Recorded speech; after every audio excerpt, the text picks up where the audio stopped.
Bueno, hermanos, vamos a comenzar nuestra cátedra de esta noche.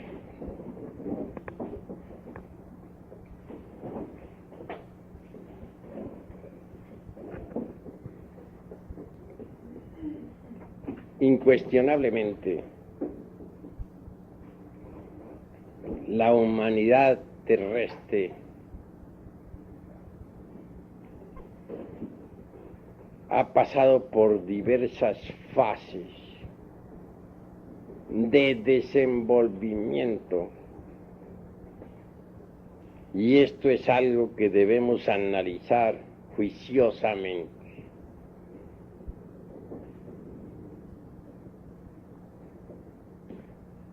Se habla de la evolución mecánica de la naturaleza, del hombre y del cosmos.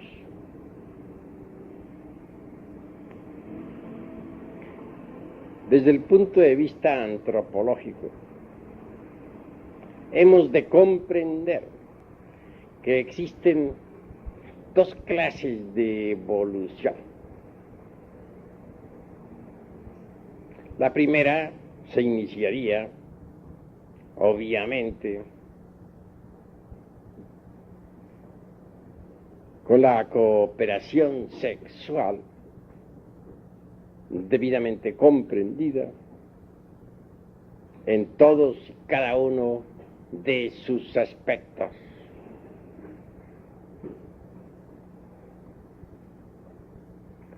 La segunda es diferente. Incuestionablemente, en principio,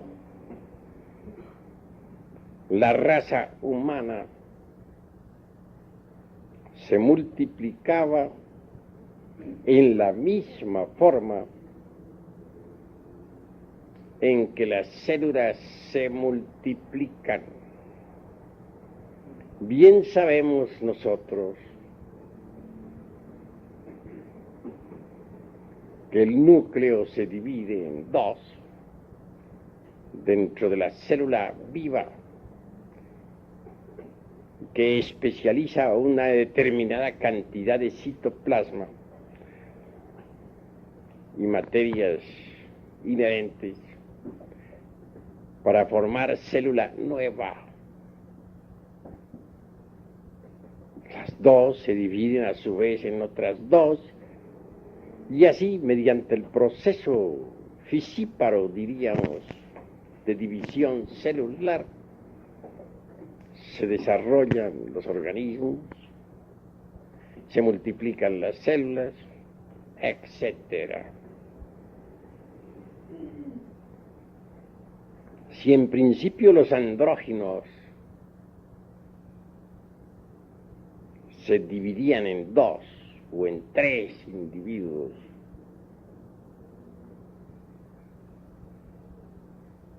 para reproducirse,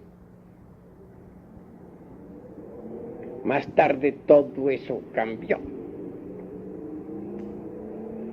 y hubo de prepararse el organismo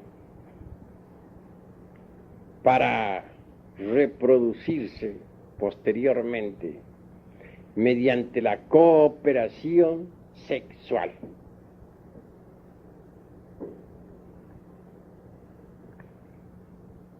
Obviamente,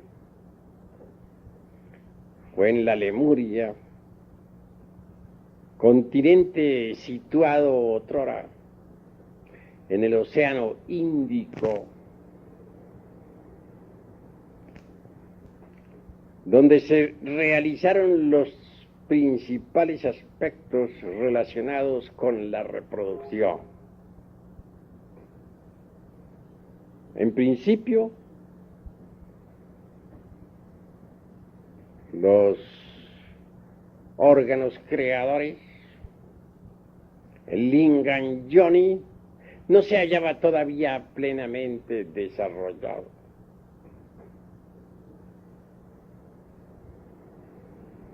se hacía necesario que estos órganos de la especie cristalizaran totalmente y se desenvolvieran a fin de que más tarde en el tiempo pudiera realizarse concretamente la reproducción de la especie humana mediante la cooperación sexual. Así que, conforme estos órganos masculino, femenino se fueron desarrollando, ya no diríamos en el ser humano meramente andrógino, sino hermafrodita.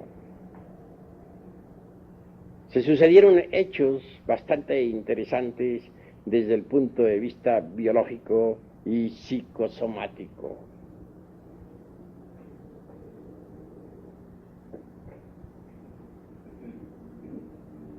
La célula fertilizante, por ejemplo,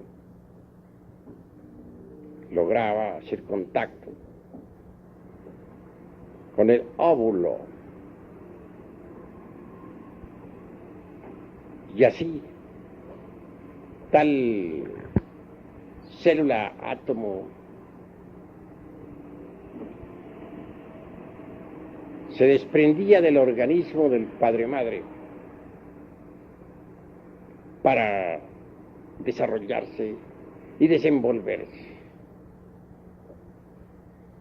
Como secuencia o corolario, mediante procesos muy delicados devenía luego una nueva criatura.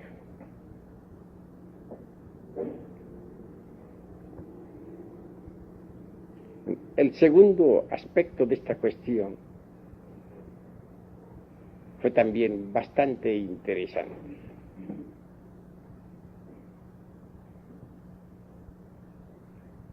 Si bien es cierto que en principio gérmenes vivientes se desprendían como radiación atómica para desarrollarse exteriormente y convertirse en nuevas criaturas,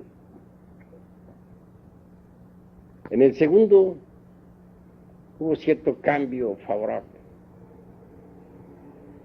Podría decirse que el huevo fecundado, el óvulo que normalmente el sexo femenino elimina de sus ovarios cada mes, tenía cierta consistencia extraordinaria.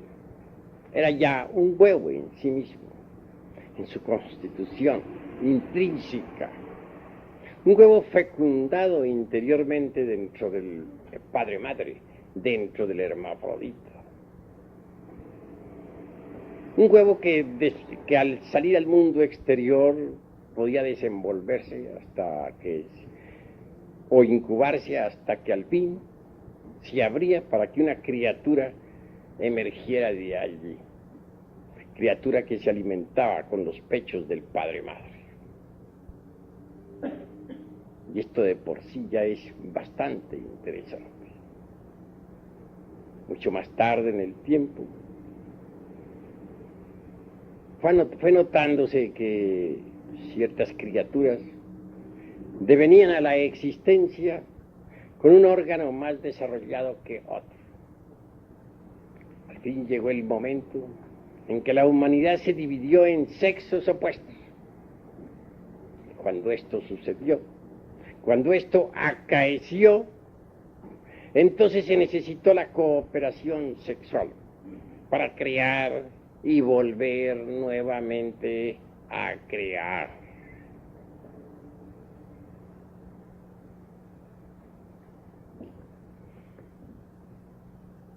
Las genealogías de Haeckel con respecto al posible origen del hombre y nuestras tres razas primordiales que no encajan dentro de esta antropología materialista que hoy en día invade al mundo, desgraciadamente, son en verdad el hazmerreír de los antropólogos materialistas, enemigos de lo divinal. Ellos se burlan por igual, tanto de la genealogía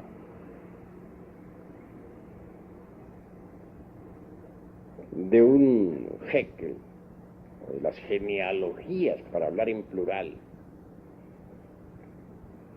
como de los linajes aquellos de Homero. Recuerden ustedes claramente a Aquiles, el ilustre guerrero, hijo de Marte, a Agamenón, hijo de Júpiter, el que desde lejos manda, etc. Frases o palabras poéticas de aquel hombre que cantara en otros tiempos a la vieja Troya y a la cólera de Aquiles, el guerrero.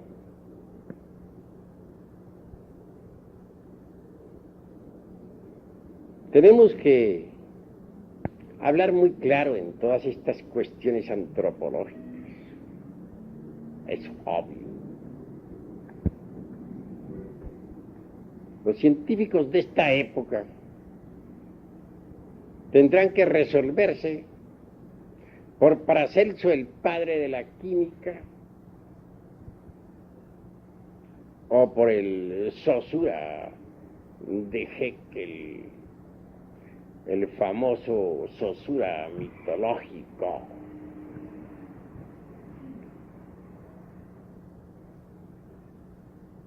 En todo caso,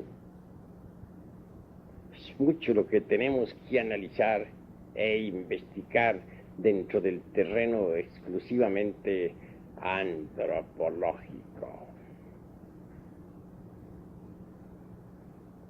Si se negara la división de la célula viva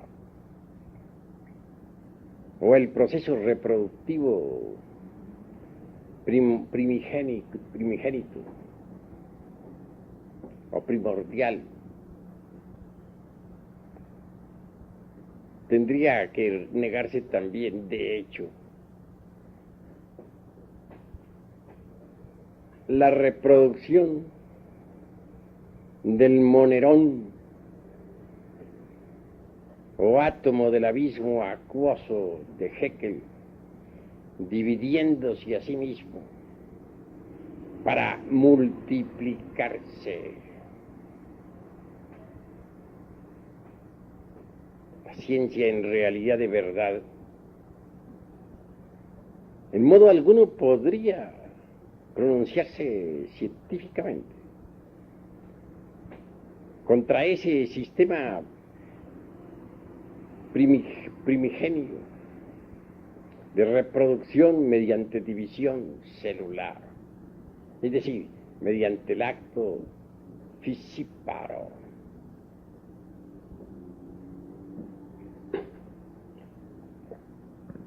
Sin embargo, nos damos cuenta claramente de que estas dos teorías expuestas sobre la forma como comenzara la reproducción, ya por medio de la cooperación sexual, o aquella otra en que los órganos creadores deben desarrollarse antes de iniciarse la posible cooperación, es muy discutible y espinoso. Todas las teofonías religiosas, desde la órfica, es bastante antigua, hasta la Biblia cristiana, Nos hablan de un comienzo mediante cooperación sexual. Es más bien simbólico. Podría repetirse a cargo de la alquimia, pero no científico, antropológico, porque no podría comenzar un proceso evolutivo con cooperación sexual, claramente, cuando todavía los órganos creadores no han sido creados. Obviamente tiene que haber habido un periodo de preparación para la reproducción mediante cooperación. Un periodo durante el cual los órganos creadores hubieron de desarrollarse y desenvolverse en la fisiología orgánica del ser humano.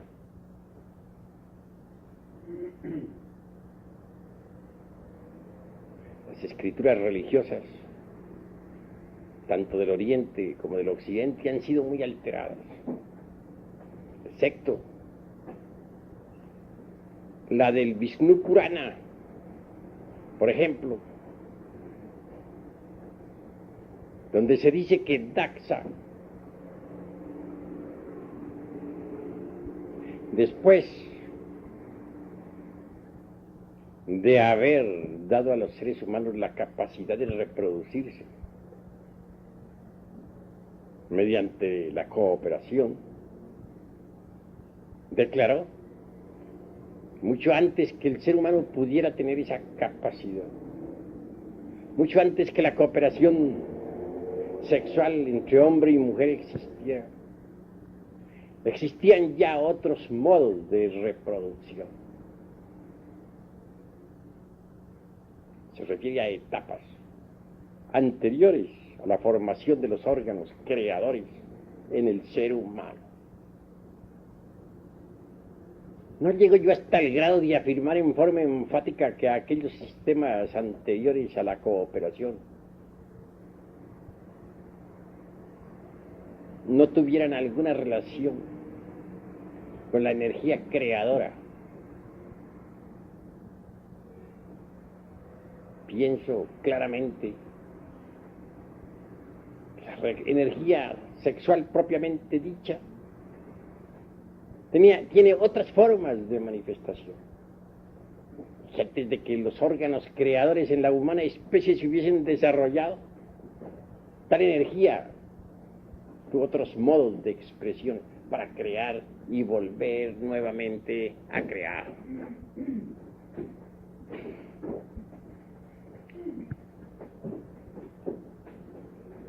Es lástima que las Sagradas Escrituras de todas las religiones hayan sido adulteradas. Bien sabemos que hasta el mismo Esdras no dejó de alterar un poco el Pentateuco en la Biblia hebraica.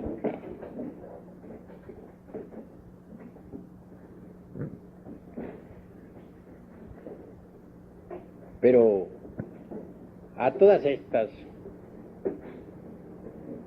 se hace indispensable que nosotros sigamos analizando y reflexionando dónde se desenvolvieron las distintas razas. Ya hemos dicho muchas veces que eso del noepitecoide resulta bastante absurdo, lo mismo que su sinocéfalo con cola, el mono sin cola y el hombre arbóreo, cuestiones de mera utopía que no tiene basamentos de ninguna especie. Ya nos reímos bastante sobre el Saussure mítico de Haeckel, aquella especie de chango con capacidad ablativa, algo así como el eslabón perdido entre el mono y el hombre.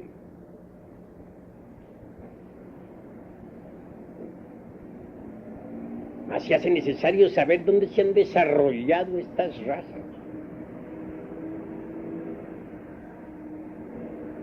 ¿En qué escenarios se han desenvuelto estas evoluciones e involuciones de la humanidad? Eso es lo que necesitamos realmente conocer. Porque sería imposible desligar a las razas humanas de su medio ambiente, de sus distintos continentes, de sus islas, de sus montañas, de sus escenarios naturales. Llama, sí, como ya dije en otra ocasión, muchísimo la atención, a pesar de que hubo enormes reptiles en el Mesozoico. Sin embargo, todavía viva la humanidad, mientras que aquellos ya desaparecieron de la faz de la tierra. ¿Cómo es posible que todos los monstruos antidiluvianos hayan perecido y que la humanidad siga viviendo? Hemos puesto mucho énfasis en ese asunto y se hace necesario pensar un poco, o bastante.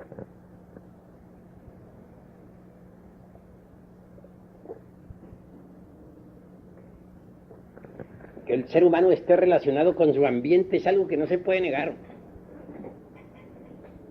Que hayan existido otras formas de reproducción distintas a las de la cooperación sexual es también innegable. Pero conviene conocer algo sobre el ambiente donde se desarrollaron las distintas razas. Urge que poco a poco vayamos estudiando los distintos escenarios de la naturaleza. No negamos en modo alguno que hay hechos que los astrónomos verdaderamente no conocen.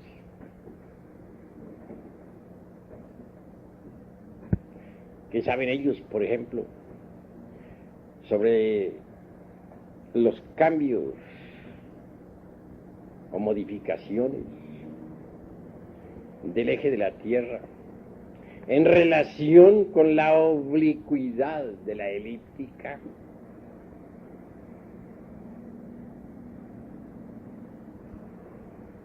Laplace, aquel que inventara su famosa teoría, que hasta hoy existe, afirmando que todos los mundos salen de sus correspondientes nebulosas, hecho que nunca ha sido comprobado.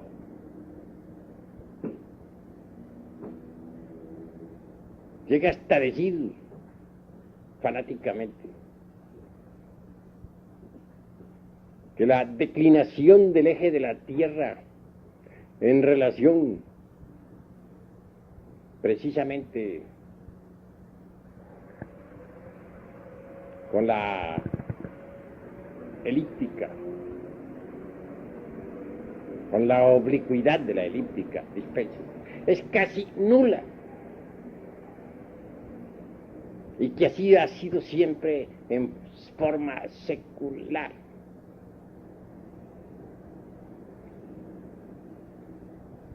La geología incuestionablemente está en contra, hasta cierto punto,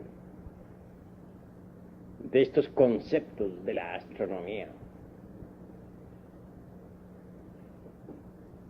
Claro que la desviación del eje de la Tierra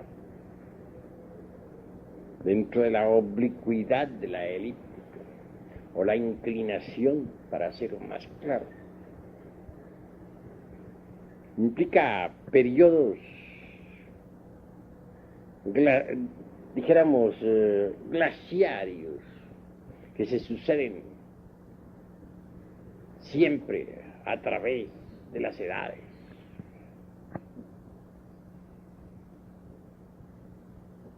Si negáramos los periodos glaciarios, estaríamos afirmando cosas absurdas. porque las glaciaciones están completamente demostradas y tienen su base precisamente en la desviación del eje de la Tierra, en su inclinación, dentro de la oblicuidad, de la elíptica.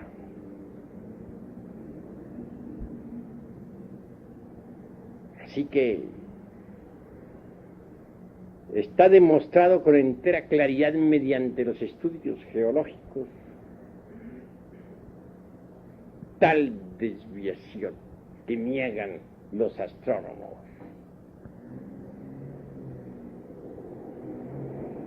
Geología y astronomía se encuentran pues opuestas en esta cuestión.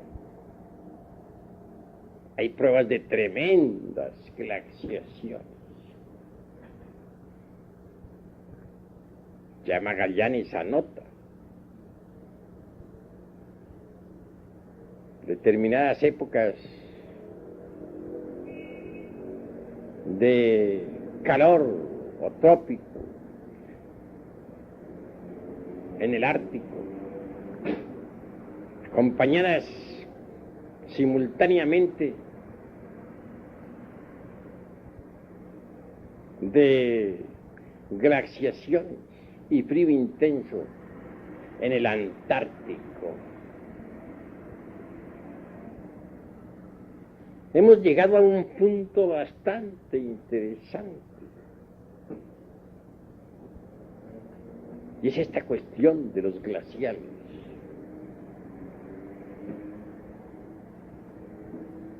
Parece increíble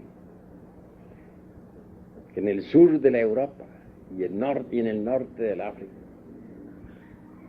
hubieran existido en otros tiempos terribles glaciaciones. La España, por ejemplo,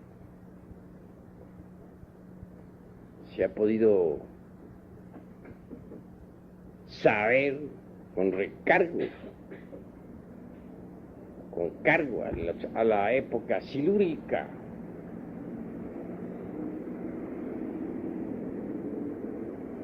que existieron glaciaciones tremendas.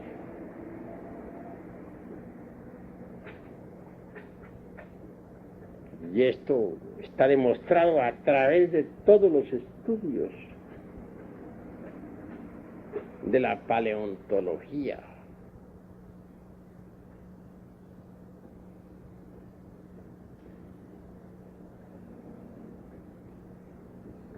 En tanto, nadie podría hoy en día negar que se han descubierto, por ejemplo, en la Siberia, y especialmente en la desembocadura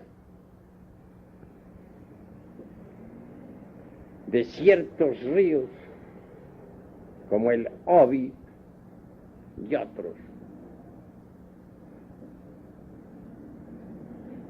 cadáveres momificados de animales antidiluvianos. Esto significa que la Siberia, que fue tan fría, en otros tiempos fue trópico de gran calor. Lo mismo que la Groenlandia, la península escandinavia de Suecia y Noruega, hasta Islandia, y todo esa herradura que rodea totalmente al Polo Norte. Si hubiera habido calor en esas regiones, imposible, diría cualquiera. Y sí, la paleontología lo ha confirmado. Criaturas bastante interesantes han sido descubiertas precisamente en las citadas bocas de los ríos que he citado, que he mencionado.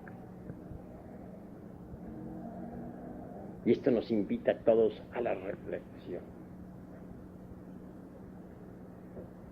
Durante la época de la Atlántida, Los polos norte y sur no estaban donde están ahora. Entonces el polo norte, el Ártico, estaba ubicado sobre la línea ecuatorial, en el punto más extremo oriental del África, y el Antártico, el polo sur, se hallaba exactamente ubicado sobre la misma línea ecuatorial, hacia el opuesto. Un lugar específico en el Pacífico.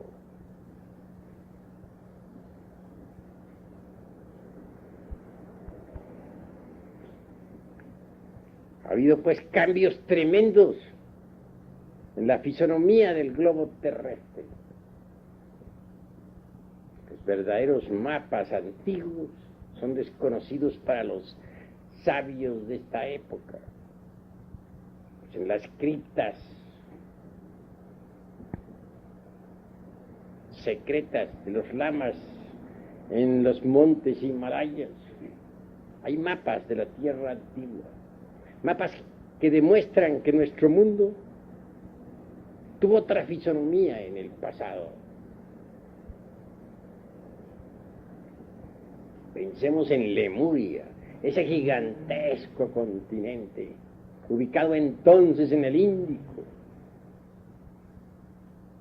Estaba unido a Australia, pues Australia es parte de la Lemuria, lo mismo que toda la Oceanía. El Ártico se hallaba ubicado en el punto más oriental sobre la línea ecuatorial del África. Todo era diferente, distinto, completamente distinto. Por aquella época acaeció un glacial de esos terribles. Esa glaciación se proyectó precisamente desde el polo ártico, ubicado en el África, hacia la Arabia, o sea, hacia el sudoeste del Asia. Y también cubrió completamente, o casi completamente, a la Lemuria.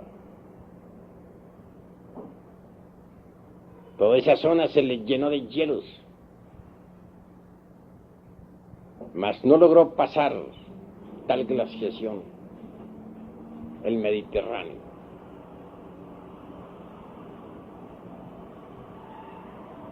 Resulta pues interesante que hay épocas en que nuestro mundo tierra pasa por tales glaciaciones,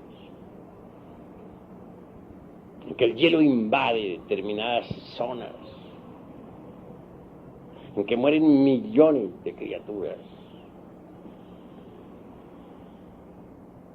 Y todo eso se debe realmente a la inclinación del eje de la Tierra en relación con la oblicuidad de la elíptica.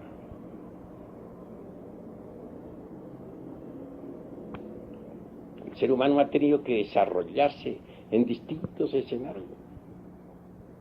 Y nosotros debemos conocer a fondo cuáles son esos escenarios.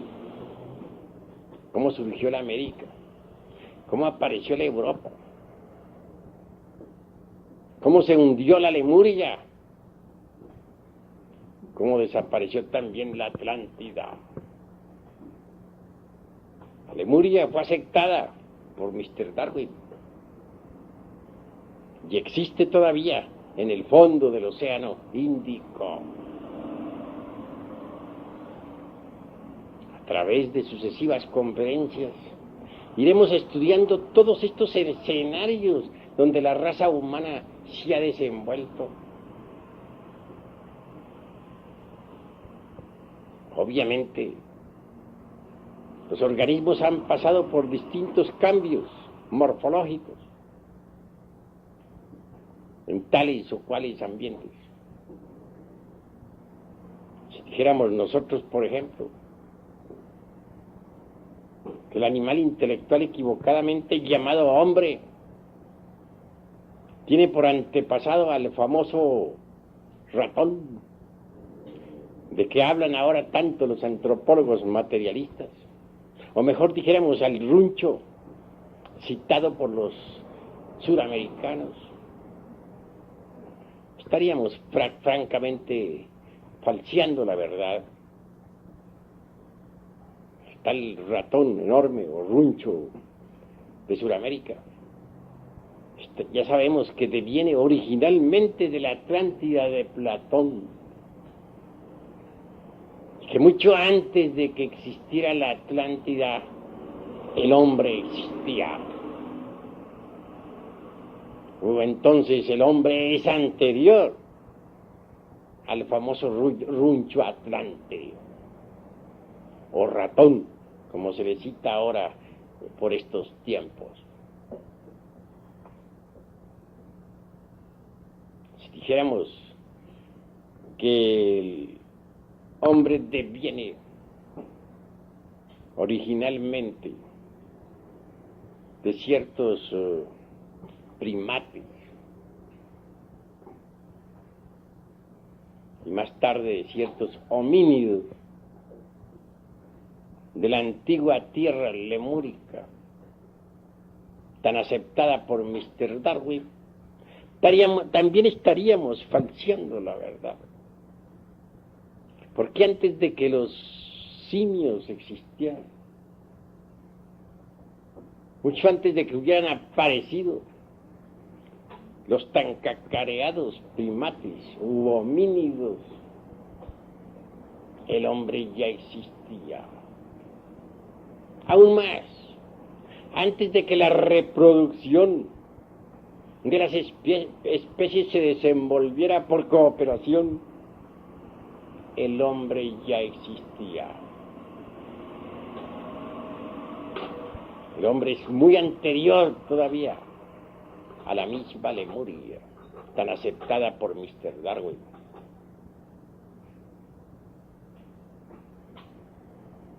Obviamente, tenemos que reconocer que esta raza humana,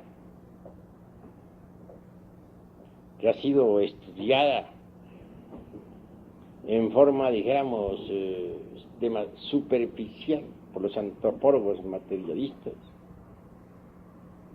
y que ha pasado desde los tiempos monolíticos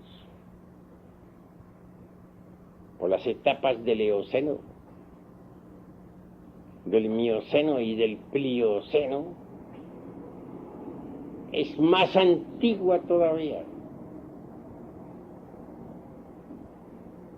que los continentes Atlante y Lemur.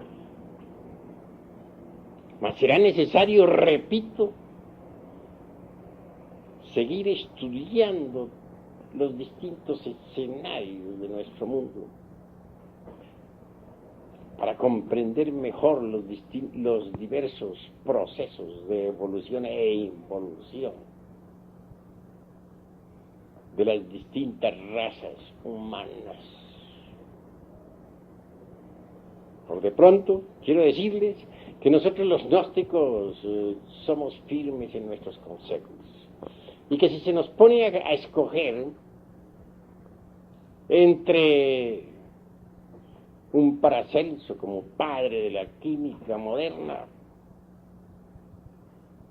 o un Haeckel como creador del famoso Saussure mítico, francamente nos resolvemos por el primero, por el gran sabio Paracelso.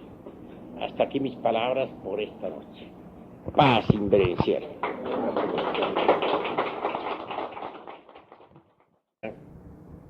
Obviamente, con la cooperación sexual, debidamente comprendida en todos y cada uno de sus aspectos.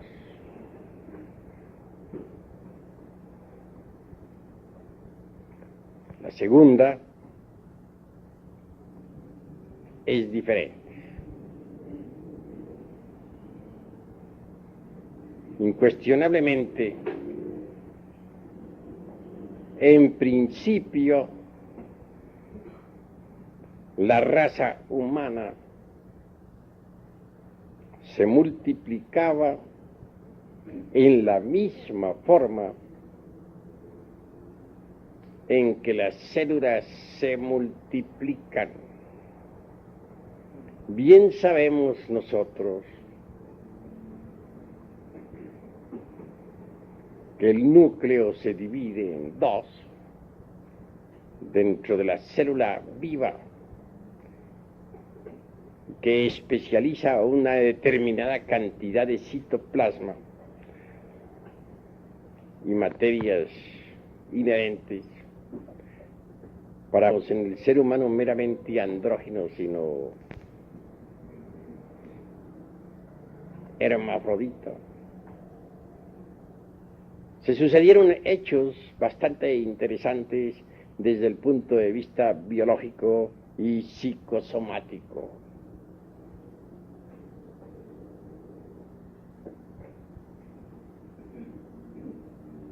La célula fertilizante, por ejemplo,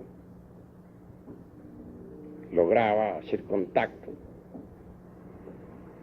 con el óvulo y así tal célula átomo se desprendía del organismo del padre-madre para desarrollarse y desenvolverse. Como secuencia o corolario, mediante procesos muy delicados, devenía luego una nueva criatura.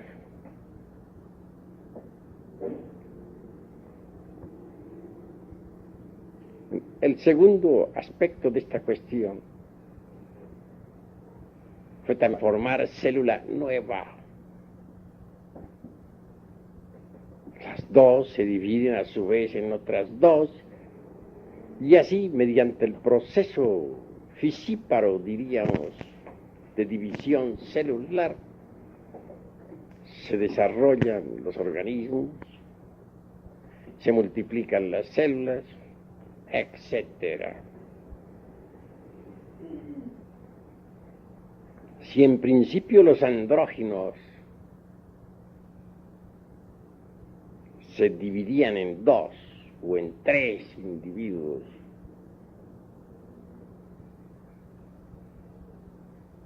para reproducirse, más tarde todo eso cambió y hubo de prepararse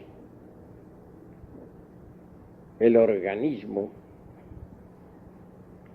para reproducirse posteriormente mediante la cooperación sexual.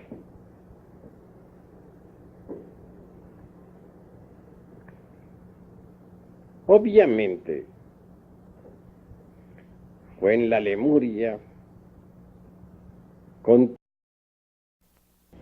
Bueno, hermanos, vamos a comenzar nuestra cátedra de esta noche.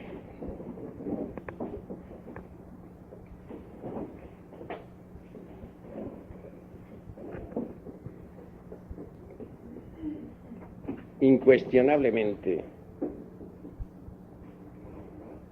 la humanidad terrestre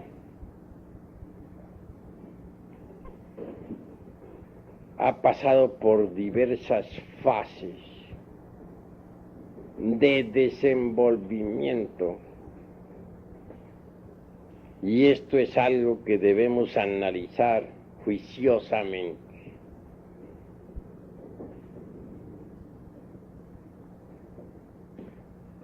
Se habla de la evolución mecánica de la naturaleza, del hombre y del cosmos.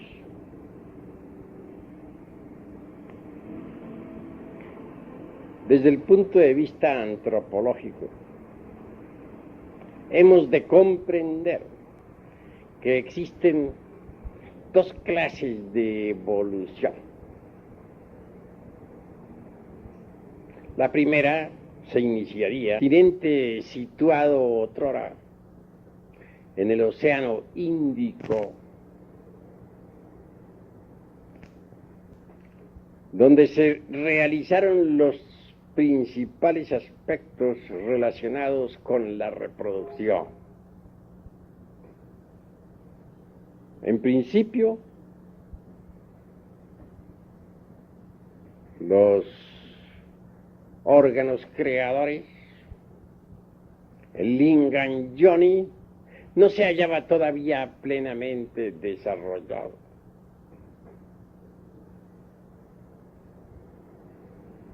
Se hacía necesario que estos órganos de la especie cristalizaran totalmente y se desenvolvieran